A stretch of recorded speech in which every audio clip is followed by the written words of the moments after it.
Joining us now for more on this is Grant Rumley, a research analyst with the Foundation for the Defense of Democracies. He is in Washington, D.C. Mr. Rumley, good to see you again, sir. Thank you for being here.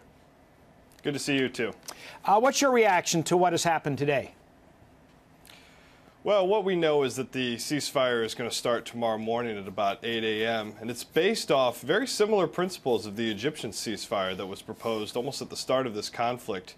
It goes for 72 hours. It was conveyed to the UN representative in Jerusalem, Robert Seri, by both parties that they will abide by it. Hamas spokesperson said, we'll abide by it if they abide by it.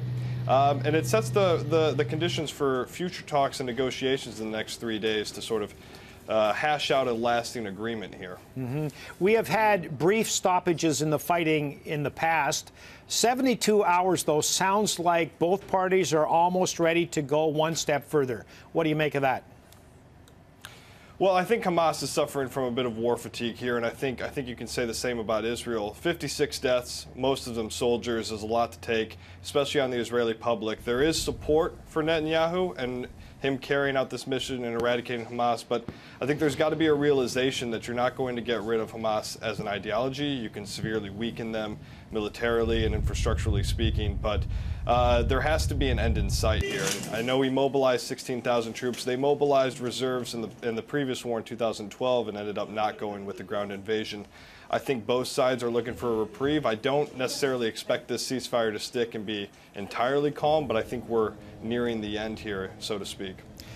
Is that perhaps because even if there is a ceasefire, the Israelis can be resupplied with munitions and ammunition, while Hamas likely not?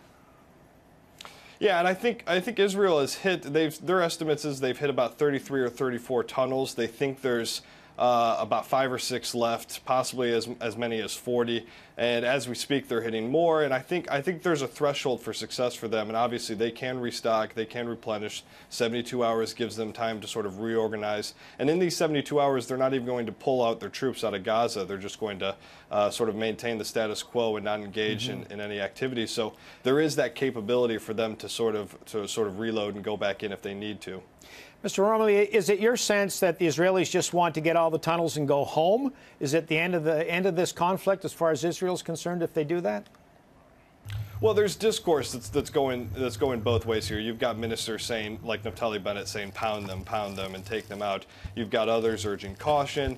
I think the most direct threat to Israel is the tunnels. I think that's what's been the impetus for the ground invasion. And I think once they reach a sort of level, a threshold where they're happy with as many tunnels as they've hit, or they feel like they've gotten all of them, then that will be the benchmark for victory, so to speak, in this engagement. Grant Rumley is with the Foundation for the Defense of Democracies. Thank you very much, sir. Nice to see you again. Thank you, sir.